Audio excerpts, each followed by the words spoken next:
This is a heavy, heavy topic, and the topic is changing almost daily right now. So inflammation is something that has really never been taken that serious by the traditional medical community. And as we'll see, we're going to show you the AARP Bulletin from 2019 about how inflammation is now becoming a big topic even in the traditional medical model arena. So what we're going to talk about, it is a huge topic though, and we're just going to try to take a little bit of the diet part. In the handouts, we've given you the first 5 weeks of our total health program. Is the first week, as we'll get to, is going to be stop all caffeine. And then the next 4 weeks are a diet from Amy Myers, Dr. Amy Myers. She's an MD, and she's become the autoimmune goddess in the functional medicine world. And for the last year, we did a lot of experimentation with different anti-inflammatory diets. And I didn't really think much about an anti-autoimmunity diet, but that's actually what we've settled on, and it's really quite a good diet. So let's get going with this. So with 60% of Americans have a chronic disease, people are wasting more and more time in doctors' waiting rooms. Tucson Functional Medicine offers health programs to get to the cause of your health issue, so we can spend less time in waiting rooms and more time enjoying the quality of life that you deserve. So stress and inflammation are basically the same thing.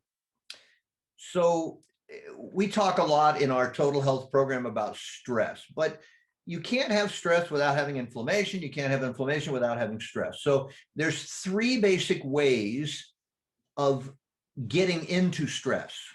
The first is emotional, and this is not usually what happens to us. This is the perception of something that happens to us. So our body does not know the difference between reality and perception. So the body responds exactly the same way. If I see a saber-toothed tiger in front of me, or if I think there's a saber-toothed tiger out hiding behind my car, this is, the body reacts exactly the same way. So emotional is the biggest. Dietary, and that's what we're going to talk about a little bit today, but dietary can also cause stress and inflammation. And then inflammatory, we call it hidden inflammation, which is usually bacterial overgrowths, toxins, stuff like that in the digestive tract. So these are the 3 ways that we really must address if we're going to really get a handle on stress and inflammation. So the stress or inflammation, it's the chicken or the egg. Does stress cause inflammation, or does inflammation cause stress? And the answer is yes. So does the chicken cause the egg, or does the egg cause the chicken? Yes. So this inflammation thing is a huge area. And if you're here and you've been through the program, or you're currently in the program, we will be uploading into your portal probably by the end of this week, this entire new file that we have about changing the diet and what we're moving the diet. We've been using a modified paleo version for probably the last decade, and we've had great results with that. But there's just so much new information coming about stress and inflammation, and how inflammation is undermining so many different things in our health system, that we're getting way more serious about inflammation. So we've completely transformed the first month of our program. And like I say, if you've been in the program before and you're done, you will get this folder within the next week at the most. The difference is, if you're in the program currently, we give you the book that has all the recipes and everything for that in here. If you're not in the program, you just need to buy the book, and we show you the book in the presentation here in just a minute. So, but what are we talking about? Well, we're talking about the diet. We must have a diet that is not causing inflammation. Then we must heal the gut. A lot of people call it the 4 R's in a manual that we give out to our total health program patients. We have the 5 R's, and then we must lower stress and inflammation in our lives. So now we need to start looking at what's the air quality inside our house, the water quality inside our house, personal care products. What kind of cookware are you using? You know, unconscious stress control, EMFs from electronics, plastics. All these things are raising our chronic inflammation in our body. And that's not what we're here to talk about today, but this is a huge topic. And if the average American would truly get on top of inflammation, I think they would be stunned with all the health problems that just go away. We're also talking about sleep. We're talking about exercise, things like this. But today we're going to talk about the diet, and even that's a huge issue. So what we've done is zeroed in on the most inflammatory foods that you can eat, and that's what we're going to talk about. So it's going to challenge today a lot of what we have been told for the last 40 or 50 years is what's healthy. So, you know, in the 60s and the 70s, you know, the people were like, oh, it's brown rice and whole wheat bread and all this kind of stuff, and it's so much healthy. And none of this is true. And we're going to kind of go through and talk a little bit about that today. So we can't cover the entire topic, but we're going to cover 3 huge factors that most people really kind of struggle with their diet when it comes to inflammation. And in your handouts that we sent you about an hour ago, we have the handout that has for note taking if you want to take it. And then we also have lots of handouts, but one of the handouts that we have in there is the actual diet part. And most of it is Amy Meyer's diet. I'll be brutally honest with you, but she has geared the diet very specifically to autoimmune. So we've made a few changes in it, but her philosophy of health and my philosophy of health are very similar. Now, she went to the Institute of Functional Medicine, and I went to Functional Medicine University, and they must be teaching pretty much the same thing, because usually we'll take a diet, you know, like a gluten-free diet. We'll take Dr. Osborne, who wrote No Grain, No Pain, but he doesn't focus on dairy or he doesn't focus on soy.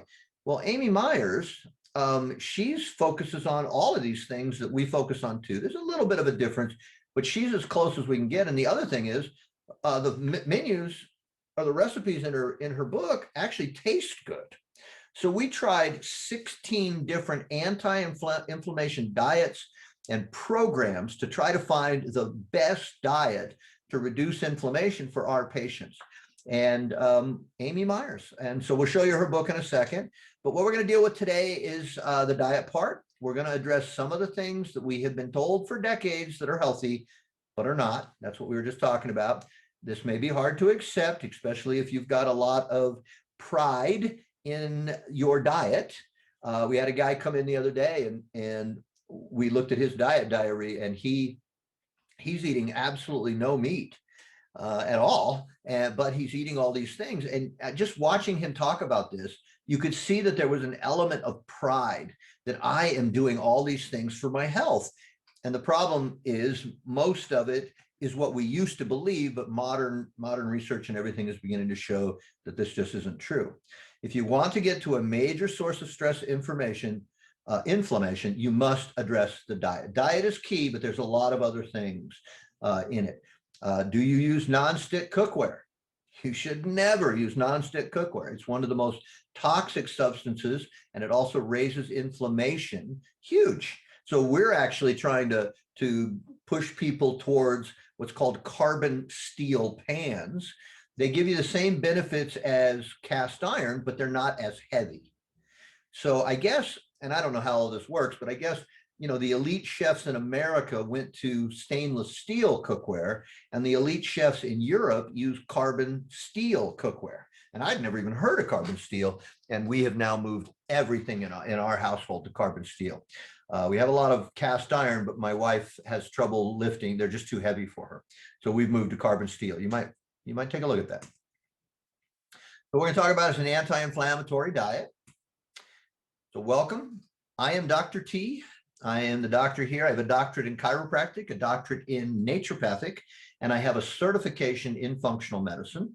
So we always tell everybody this: there's only 2 doctors in Tucson that are actually certified in functional medicine. There's a lot of doctors that'll tell you they do functional medicine, but I wouldn't want a surgeon operating on me that tells me they went to medical school and did surgery, but they never did it, or they never got certified, or they never went to a school that actually, meets all the standards of that.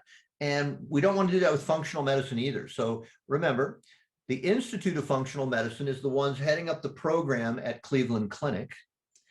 Functional Medicine University is the program that's heading up the program that it's not running yet, but that's the one in Johns Hopkins.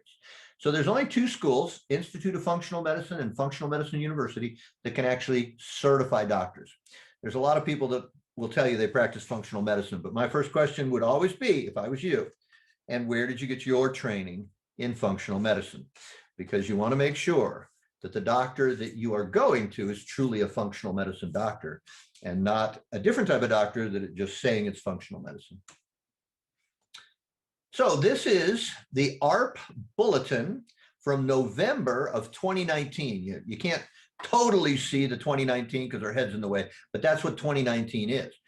And up until at least 2019, maybe 2018, the medical world pretty much completely poo-pooed inflammation. It didn't really have anything to do with it. Diet doesn't really play a part in this. And natural doctors have been talking about inflammation and leaky gut and stuff like this for decades and decades, but it was pretty much just ignored by the medical profession. And so here we are in the AARP Bulletin, November of 2019, and they have the secret of good health and long life. Oh my gosh, that's like really amazing. So this is the article. And so I blew it up so that you could see what they're saying about the cure for everything. Researchers have linked inflammation to nearly every critical disease of aging. If you reduce inflammation now, you can clear a path to a happier, healthier, longer life. So this is even coming from the traditional medical profession now. They're beginning to look at inflammation. And we know that inflammation makes every disease process worse. And this is where Dr. Myers is really blazing the trail. We can't get rid of autoimmune diseases, but if you reduce the inflammation, I mean, she has hundreds, thousands of patients that they still have the autoimmune disease, but they have no symptoms of the autoimmune disease because they have reduced and eliminated as much as possible the inflammation. And that is part of the gas on the fire, so to speak. Inflammation is just making it all worse. So this is from the AARP Bulletin, November of 2019. And now research has now linked inflammation to nearly every critical disease of aging. So what are the blood tests that you can look at for inflammation? Well, CRP is the one that is pretty much run by any kind of doctor on inflammation, and that is probably the most used marker for inflammation. A functional medicine doctor they'll look at CRP too, but they'll also look at a couple of other ones called fibrinogen and homocysteine. And these three markers together really show us the inflammation in the particular body. So if you're a human being, you probably have too much inflammation. So we don't need a test to tell us this. But we always tell people, if you'll be really serious with the diet we give you, and you will follow that diet, you will be astounded at how much better you will feel at the end of that 30 days. I mean, when you remove inflammation from the equation, it is unbelievable the body problems that solve themselves simply because we've reduced the gas on the fire, so to speak. So these are the major markers for inflammation. So there's two types of inflammation. There's acute inflammation, which is actually very healthy to the body. And then there's chronic inflammation, and this is the one that creates the problem. So we're going to go through and define both of these here really quickly. So acute inflammation is the right kind of inflammation. It's essential to your body's ability to heal itself. But chronic inflammation can be a problem. So if you didn't have acute inflammation and you cut your arm and you needed stitches, it would never heal. And the reason it would never heal is because the inflammation draws the B cells and the T killer cells and all this kind of stuff to the area of the issue, raises the inflammation to fight off and heal whatever the problem is. So inflammation is not a negative thing in and of itself. So I have a statement that I make, in the office here. And the statement is, most of the time, a liability in the human body can be an asset in excess. So acute inflammation is an asset. When acute inflammation becomes chronic inflammation, that becomes a liability. Okay, so acute inflammation is how your body fights infections and helps speeds up the healing process. So we need that. We need that part. So acute inflammation is a positive thing for the human body, allows our body to focus all its attention on whatever the damage is and fix that. But chronic inflammation, this is when inflammation gets turned up too high and lingers too long. The immune system continues to pump out white blood cells and chemical messengers that prolong the process. That's known as chronic inflammation. From the body's perspective, the body is now under constant attack. So the immune system keeps fighting indefinitely. And that's what is causing so many, or at least accentuating a lot of our health problems, because the body is fighting and fighting and fighting. And we're going to talk about molecular mimicry and cross contamination and stuff like that here in a minute. And this is where we really have to be careful with foods that say don't have gluten in them, but because of the way they're produced or stored, they do. And we'll get to that here in a little bit. But so from the body's perspective, the body is under attack all the time. And so it's constantly responding to damage to the body. And what it's actually responding to is the chronic inflammation. When this happens, white blood cells may end up attacking nearby healthy tissues and organs. So this is the book. It's called The Autoimmune Solution. Dr. Amy Myers, and she doesn't practice anymore. She closed her practice, I think it was in like 2016 or something. And she doesn't actually have a clinic anymore. I think she was in Austin, I believe is where she was. She was in Texas, and she's closed her practice. But this book is amazing. And we read dozens of books on anti-inflammation diets and dozen books on different types of things. And this is the one that we found was the most holistic in the way it approached the diet to stop autoimmune solutions in this case, but it's the same thing for any inflammation process. And so, but this is the one we found. The meals taste amazing. And and it's very well mapped out. We'll show it to you here later on about how the page numbers result right to the book. Now, her diet was 100% focused on autoimmune, reducing inflammation to help with autoimmune diseases. We made a little bit of changes, but to be brutally honest with you, her diet is almost perfect in what I would consider perfect. So we're not here to reinvent the wheel. I always say to people, you know, if you steal from one person, we call this plagiarism. If you steal from many, we call this research. So I've done an awful lot of research in our total health program here, because there are all these doctors in the world that have devoted their entire life to one issue. So Amy Myers has devoted her entire life to autoimmune. And why? She had Graves' disease herself. So she's in medical school and she has Graves' disease, and she spends 3 or 4 years dealing with with her autoimmune problem through the traditional medical world. And she wound up having her thyroid ablated. And so she says this is her greatest regret, is that she didn't know that she could help the autoimmune disease without killing the organ. And now she helps people all the time that have Graves' disease and a bunch of other types of autoimmune diseases, and she's able to help them live a symptom-free life. And one of the big pieces to the equation is reducing the inflammation in the actual diet. So the first week is about eliminating all caffeine, not most caffeine, all caffeine. Caffeine is one of the #1 things that cause inflammation in our body. So in your handouts, we also included a handout about what hidden foods have caffeine in them. So almost all herbal teas have caffeine in them. Decaf coffee has caffeine in it. So we want no caffeine at all.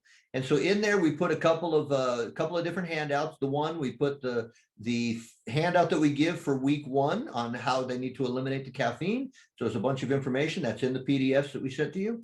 And there's another one, I think it's from Harvard. I think it's Harvard. And they have a list of all the foods that have caffeine in it that you wouldn't think had caffeine in it. So the first thing is to start lowering the inflammation in the body. And since so many Americans consume so much caffeine as a crutch to get them going in the morning and stuff, you know, you'll hear people say, well, I can't go, and don't ask me a question until I got my cup of coffee and stuff like that. And we really shouldn't need that kind of a stimulant to get going in the morning. So, or anytime throughout the day. So the first week is eliminate all caffeine. That handout is in the PDFs that I sent you at 11 o'clock. So what should we eat to reduce inflammation? In the PDF handouts, we've provided a 30-day diet that we recommend for our patients to reduce inflammation. I can promise you that if you will follow that diet to the letter, don't cheat, you will be astounded at what your health will be at the end of those 30 days, the way you will feel, all the problems that just seem to melt away. And it's really amazing. I had a patient, when I first became a functional medicine doctor a lot of years ago, we had a guy that had chronic bladder infections. Now, first off, that's practically unheard of for males to have chronic bladder infections. And we took him off gluten, and guess what went away? His bladder infections. So in functional medicine, sometimes we don't actually see the cause and effect, but we see the results of reducing inflammation. And it is amazing when you reduce the inflammation, what body systems and organ systems and problems heal themselves, because now the body isn't spending all its time responding to inflammation. And now we can actually respond to things that are going wrong inside the human body. So that we have the 30-day diet. And like I say, it's very, very close to Amy Meyer's diet. I don't know that she writes the diet in her book, but we have it. We've just provided it for you. So here we go. Diet delusions when it comes to stress and inflammation. Brown rice is healthier than white. Whole wheat bread is healthier for you. Animal products create inflammation. Legumes are the best source of protein for vegans. Now, these are things that we started hearing way back in the 60s and the 70s. And it's this belief system that isn't true, but it is a belief system. And people hang a lot of pride on the fact that I eat brown rice, I never eat white rice, or I always eat whole wheat bread. And so not only are we trying to overcome the misinformation about all these food products that we've been told for decades and decades are healthy, we also need to overcome a person's pride level of, you know, I've been doing this for 40 years and, you know, most of America is eating McDonald's and I'm eating brown rice and whole wheat. And what we're now finding with all this research that is really focusing on inflammation in the last, say, 10 years, we're now finding that almost all of these products that we were told were healthy actually aren't. So she has a whole chapter in her book, and I disagreed for a long time with her about legumes. And, you know, we would go back and forth on this and I, you know, talk to her, but here's something I have to admit. She was right and I was wrong. She is correct about legumes. I was wrong about legumes. So we are now on the bandwagon of eliminating all gluten, grains, and legumes. And we're going to go through each one of these. Then we're going to go through molecular mimicry and cross-contamination. And we'll talk about that. And that's what really gets us into trouble. So gluten is a group of proteins found in many grains, including wheat, rye, and barley. Gluten is not found in rice, millet, corn, or quinoa, or quinoa, depends on which emphasis you want to put the syllable. While oats don't inherently contain gluten, virtually all conventionally farmed oats are cross-contaminated, either in processing or storage. And we're going to talk about that specifically here in a few minutes. Gluten is such a common additive that our government doesn't even require that it is labeled on the packaging. They don't even require that they tell you gluten is in a product. So it is often hidden. Gluten can often be hidden under such names as hydrolyzed vegetable protein, food starch, vegetable protein, natural flavors. Here in a minute, and we put this in your PDFs, here in a minute, we're going to go through, there's 5 pages of things that have gluten in it. And I'll tell you a little story about my wife and ketchup when we get to that part. So if the government does not require that they tell you if there's gluten in your food product, how in the world are you going to know what has gluten in it? This is another problem. The government has decided that there's only 13 grains that have gluten in it. So you can say your product is gluten-free if it doesn't have one of those 13 grains in it, which rarely is the case. And that's when we'll get back to my ketchup story when we get to the list of gluten. So here's some scary gluten facts. More than 55 diseases have been linked to gluten. An estimated 99% of people who either have celiac disease or gluten sensitivity are never diagnosed. Celiac disease, and we have a study that we're going to talk about. Celiac disease, I think it's gone up since, I can't remember the years, but in the last bunch of years, the amount of celiac disease has gone up like 400%. We have the actual numbers here in a minute. And why? Because gluten is in everything. So a comment that I hear all the time from patients is, well, people have been eating gluten and bread for hundreds of years. How can it possibly be bad? Or people have been eating gluten for hundreds of years. How can it be bad? Well, one, the gluten that we're eating today is not the same as the gluten that they ate 50 years ago. And we'll talk a little bit about that. We're not going to go into a lot of detail. There is a lot of detail in the book. We recommend that you get the book. Up to 30% of people of European descent carry the gene for celiac disease, putting them at a higher risk for health problems triggered by gluten. Well, my wife has Hashimoto's disease, and the #1 successful treatment for Hashimoto's thyroiditis, is the technical name of it, is get off gluten. It's not easy, but if you feel bad enough or you are fed up with your health long enough, it will be worth it to you to get off gluten. A recent study published in the Journal of Gastroenterology compared, here it is, 10,000 blood samples from individuals 50 years ago to those taken from 10,000 people today, and they found that there has been a 400% increase in the incidence of celiac disease. So in America, I believe it's 1 out of 133 people have celiac disease. Now, in the traditional medical model, if you don't have celiac disease, the doctor will tell you that you don't have an issue with gluten. And that's just not true. Gluten sensitivity is creating way more problems than celiac, because gluten sensitivity affects a whole lot more people than celiac. So it went up 400% in 50 years, 400%.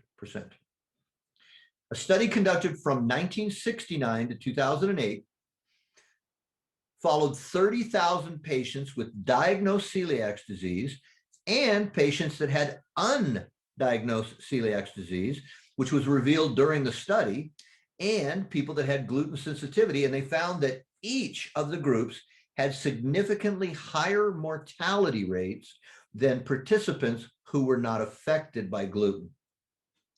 So I tell everybody, if you're not gluten sensitive, which I don't even know that there is a person, but maybe, and you don't have celiac disease, once this first month is over, I hope that you'll feel so good that you won't even consider going off the diet.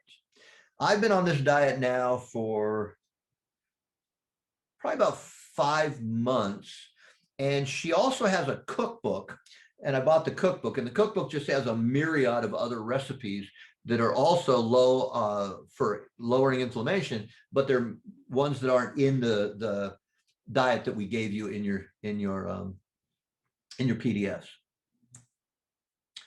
But here we go. So my wife puts ketchup on everything. And so we buy ketchup all the time. And a couple, 3 years ago, I was standing in front of the refrigerator, looking at the refrigerator to find something to eat. And I looked over at the door, and in the door was my wife's bottle of ketchup. And right at the top, it said, a Kroger's food, a gluten-free food. And I knew that wasn't true, and we'll show you why here in just a minute. So these are the grains that actually have gluten. Okay. So here you'll see quinoa, you'll see a lot of stuff. And once we get into cross-contamination, you'll see why those, you can't even eat those in the way our food is prepared. So this handout is also in your PDFs. So this is why, there we go. This is why the ketchup it wasn't gluten-free, because the ketchup had natural flavors. And natural flavors has gluten in it. Now, because remember, the government doesn't require that they tell you what has gluten in it, so you can have natural flavorings, natural colors. You know, I mean, look at all this stuff: maltose, dextrin, hydrolyzed vegetable protein, MSG, food starch, TVP, textured vegetable protein. All this stuff has gluten in it, because if you think about what gluten is, the word gluten comes from a Latin word that means glue. And so gluten is now a huge binder that is used in a myriad of products. Even products that we'll see here in a couple of slides aren't even food products. So, but they don't have to tell you. But as long as they don't have the 13 grains that the government has said those are the only things that have gluten in it, they can legally say it's gluten-free, even though it's not. So how about canned soup? Candy, oh no. Here's your, chicken stock cubes or beef stock cubes or what. It's incredible. What other food additives? Okay, here we got chocolate, cold cuts, dips, mayo, instant tea, coffee, ice cream. Oh no, ice cream, honey hams, mustard, poultry and meats. Now, why would poultry and meats have gluten in it? Because of what we feed our cows and our chickens and our pigs and everything else. Cows are supposed to eat grass. But what do we feed our cows in our commercially produced ranches and farms? Corn and soy. So there's gluten in corn. The cow eats the gluten. Gluten is now in the meat. You eat the meat, you're getting gluten. What are chickens supposed to eat? Bugs. What do we feed chickens? Corn and soy. And we do this for the same reason. So even if you're eating meat, now meat is a very thing that lowers inflammation if you do it right. We should have grass-fed and organic and all that kind of stuff. But if we don't buy our meats from places like that, or that is that kind of a organic and grass-fed, you're getting gluten in the meat. Americans, this is like 20 years ago, but Americans were asked what their favorite fruit and vegetable was. And you know what they answered? The number one answer: French fries and ketchup. And look, French fries has gluten. And wasn't it back here? Ketchup, where was ketchup? Ketchup. Somewhere ketchup. And so ketchup also has, I don't know, I can't find it now, but ketchup also has gluten in it. How about alcohol? Most all alcohols are made from grain. So I had a patient come in a few years ago, and he wanted to continue drinking, so he'd done his homework. And so that's why it says cheap wines, cheap tequila, and cheap vodka. Because I said, well, you need to stop all alcohol. It just raises your inflammation process. And he said, well, not all alcohol comes from grains. Wine doesn't come from grains. Tequila doesn't come from grains, and vodka. Well, I didn't have an answer for him, because he was right. Okay, there is no grain in those. But I read this article online, and it was saying that if the bottle of tequila, vodka, or wine costs less than $100, they are stored in a barrel that has a flour lining to it. So they are leaching gluten into the wine, vodka, and tequila because of the way that it is stored. So basically, alcohol is out. We should eliminate all alcohol. Alcohol is going to raise your inflammation process huge. This is where it gets scary. What non-foods contain gluten? How about toothpaste? How about hairspray, shampoo, lotions, makeup, medications, vitamins, detergents, lipstick? When we used to lick stamps and envelopes, there's gluten in the glue of the stamps and the envelopes. Play-Doh. So stop eating Play-Doh, okay? Don't eat your Play-Doh, and therefore you won't get any gluten. So let's think about this. And one of the things that they talk about in gluten is there is no moderation when it comes to gluten, okay? So when we say get off gluten, we mean get off gluten, period. The research is now showing that if you consume gluten, it can keep the inflammation process of your body working overtime for the next 3 months. So if you were to eat gluten 4 times a year, you could keep the inflammation process in your body high for the entire year.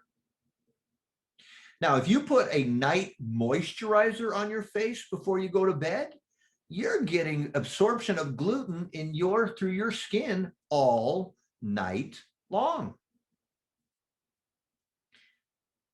So as gluten becomes a bigger and a bigger and a bigger topic, food manufacturers and product manufacturers of makeup and pet food and lotions and all that kind of stuff, they want to sell products. So they're getting on the bandwagon and they're starting to create a toothpaste that doesn't have gluten. And if they find it, they advertise it all over the place on their packaging. Why? Because they're not required to even tell you they have gluten. And if they don't have gluten, they want you to know it. But you need to make sure that it doesn't have one of the products that contain gluten that they add to the toothpaste, right? So, but these are the things that have gluten. Now, this 5-page handout is in those PDFs so that you can actually take them. And where does this come from? This 5-page list comes from Dr. Osborne. He's in Texas also. I don't know what it is about Texas, but he has devoted his entire life to gluten. On Facebook, he has a group called the Gluten-Free Society, and he also has a webpage called the Gluten-Free Society. So he's donated his entire life to gluten. I use his work on gluten. So what I did was went through his book, No Grain, No Pain, and all these lists of gluten foods were spread out all over the book. And I pulled them all out and created a little graph, or a table, I guess, not a graph, with all the list of them in there. So you don't even have to read the book if you just want to know what has gluten in it. So remember, you can't cheat with gluten. If you do cheat with gluten, you're going to raise that inflammation process. So one of the things that we tell people, is if you occasionally do something, it probably isn't bad for you. That is not true with gluten. So remember, consuming gluten once can keep your immune system fired up for 3 months. And if you do that 4 times a year, you can keep your immune system working overtime, or your inflammation system working overtime all year long because you ate it 4 times a year. Let's talk about grains. Grains are the seeds of starchy plants cultivated for human and animal food. Examples of grains include wheat, rye, barley, rice, millet, and oats. While corn and quinoa are technically not grains, they contain proteins very similar to grains. And we'll talk about that. That should make some more sense to you when we talk about cross-contamination or molecular mimicry. And we're going to actually show you a picture. Legumes are plants that grow their edible seeds in long cases. Examples of legumes are lentils, chickpeas, peas, green beans, other types of beans, red, white, black, kidney. And the reason that I fought this one so long was because this was my major source of protein for a lot of years. And so I had to overcome my belief system, my pride about the fact that this was actually hurting my body. So it took me a little while. So don't be stupid like me. Just go ahead and accept this and try it just for 30 days. That's all I ask. Try it for 30 days and you will be stunned at how much better you feel and how you'll lose weight. I mean, it's incredible the way that this can operate. So cross-contamination. Now, peanuts have become a really big thing in America over the last decade, maybe 2 decades. And so you will see on some of your food products, if you read the packaging, it will say processed in a factory that has peanuts. And what they're talking about here is cross-contamination. So of all the products that we listed, the ones that don't quinoa and oats and corn, I guess, and 50% of these products that are not, they don't naturally have gluten in them, tested positive for gluten. And why?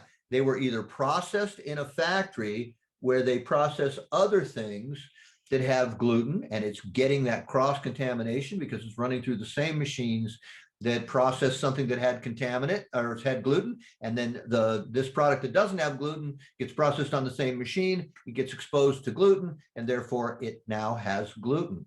The other thing is the way that it is stored.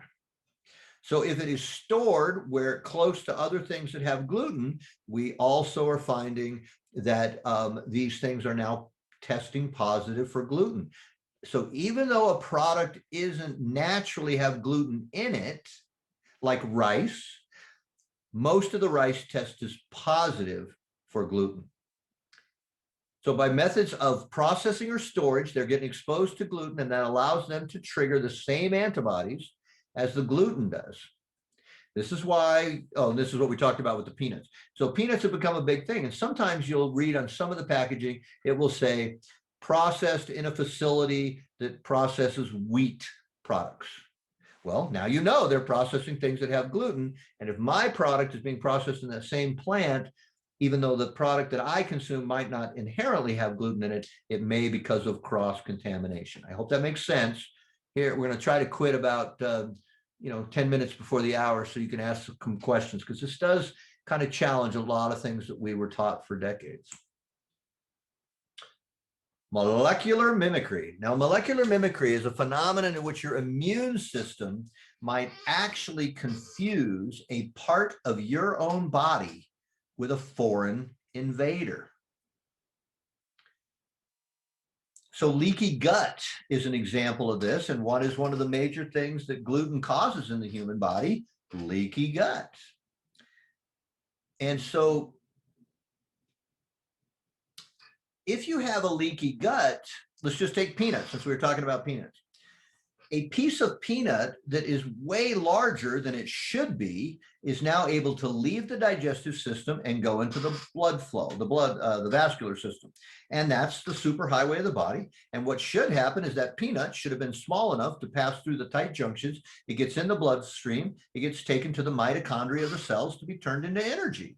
But because we have leaky gut, we have these big spaces in our gut that allow a big piece of peanut to go into my bloodstream. Well, now the big piece of peanut can't be taken into the cell and used in the mitochondria to make energy. So this piece of peanut just floats around in the body. Well, that's considered, in medical terms, an antigen. And the body builds an antibody to deal with this antigen. And the only reason that it's an antigen or harmful to the body is because it's too big. So the question is, are we having a reaction to the peanut, or are we having a reaction to the antibody we built for the peanut, or are we having a reaction to the size of the peanut? And until you heal the leaky gut, there's no way to know what you're responding to. So gluten causes horrible leaky gut. But this is how molecular mimicry works. So in an antibody, you have these little like seats, and the seats are built for a particular molecule. Well, Sometimes, so in this particular example, we have this right here, which is gluten, which fits in the little lock and key. Casein fits in the little lock and key. Thyroid tissue fits in the lock and the key. So when the body is attacking the inflammation, it might attack gluten, it might attack casein, it might attack the thyroid. And when the body starts attacking its own tissue, this is what we call an autoimmune problem. So back in the day, they discovered that the inoculation that they gave for cowpox to cows was helping people with smallpox. Now, that's a case of molecular mimicry that works positively. So even though the immunization was not built for smallpox, it was built for cowpox, but it worked for smallpox also. So sometimes molecular mimicry is not a bad thing, but it can be. And this is how the body can start confusing different things, and it starts attacking all kinds of stuff. And why? Because the inflammation in your body is on alert all the time, and your body is fighting and fighting and fighting. And so pretty soon it can start confusing gluten with your thyroid tissue or things like that. And so now we can start attacking our actual body tissue. And this is what we don't want. You could send me an email. I should have put it in the PDFs, but I forgot. We actually have a quiz on whether you are on what we call the autoimmune spectrum. So just because you're on the autoimmune spectrum does not mean that you have an autoimmune disease yet. But one of the fastest things to move you down this autoimmune spectrum to a full-blown autoimmune disease is inflammation. And we just talked about 3 huge things that cause inflammation: gluten, grains, and legumes. And so if you eliminate those, along with a lot of the other things that is in the diet that will be eliminated for you through the diet, we can reduce and not allow you to continue to climb this autoimmune spectrum. So if you would like this quiz, send me an email to Dr. T, that's just DR, then the letter T, no periods, no capitals. So Dr. T at Tucson Functional Medicine. Just give me your email address that you would like to have that quiz and to find out if you're on the autoimmune spectrum, and we can send you that quiz. So if you'd like that, like I say, I should have put it in the PDFs. I apologize for that. If you'd like that, just send me an email, Dr. T at Tucson Functional Medicine.com, and we will get that quiz out to you so you can see if you're on this autoimmune spectrum. Now, if you have an autoimmune disease, you don't need the quiz. You already know you have a problem. And this diet, along with lifestyle things as far as air and water and those kind of things, is the secret to autoimmune diseases. Did you know that tomatoes and egg yolks are used in immunizations because both of those things, tomatoes and egg yolks, stimulate the inflammation process in the body, and this helps the body to build antibodies to fight off whatever the immunization is for. So if we want to lower inflammation, guess what else we should never eat? Tomatoes or eggs. The nightshades are a great thing to stay away from when it comes to this first 30 days. So what are nightshades? Nightshades are potatoes, tomatoes, eggplant, peppers, not the black pepper, the seasoning, but peppers, actual peppers that have seeds in it. So you should really eliminate those. And the diet program that Amy Myers created that we're using for this eliminates that automatically. So you don't have to worry about that. But we use these in tomatoes and egg yolks, and that's fine when we want to stimulate the inflammation process to build an antibody against the coronavirus, but it's not good when you're eating this stuff. We're stimulating the inflammation system, so and that's not what we want unless we're trying to build antibodies against something. So these 2 things stimulate your inflammation process. So this is an example of the diet. So I just pulled one day out. So in the book that we showed you the picture of, the Autoimmune Solution by Dr. Amy Myers, this is one of the days, and we have a whole 30-day process. So savory breakfast sausages, hearty sweet potato hash. Go to page 217 of the book. There's the recipe. Lunch, dinner. It's got all these things and get all these page numbers. And all these page numbers go directly to the recipe on how to make whatever the particular thing is. Okay. So the name of the game is follow this diet for 30 days like religion, or whatever is the most serious thing that you can think of. If you do not vary from this diet, if you follow this diet to a T for 30 days, you will feel so different and so much better. Okay. Now, again, if you try this diet and something goes wrong, you can also send me an email to Dr. T at Tucson Functional Medicine and let me know, because we don't want you to stay on something that's making you worse. But in all the years that we've been doing these different anti-inflammation diets, we've never really had much of a problem with that. But you're unique, and we want to make sure that we're not hurting you in any way, shape, or form. So we're done with this webinar, but this is where you are just getting started. So cooking is something that has become rare in America. And even if we cook something, we buy it in a pre-packaged thing and heat it up, or we order from Blue Apron and they prepare everything and we just cook it, or any of these food services and stuff like that. But the average American family that has children at home is eating 9 meals a week at a fast food joint. So remember my motto: most of the time, a liability in the human body is an asset in excess. So is fast food a major issue? Well, if you eat it 9 times a week, yes. But let's say your favorite thing in the whole world is a McDonald's Big Mac. How about you have a Big Mac once a year? But remember, there'll be gluten in the bun of the hamburger, which will stimulate your inflammation system for the next 3 months. So keep that in mind when we're doing this.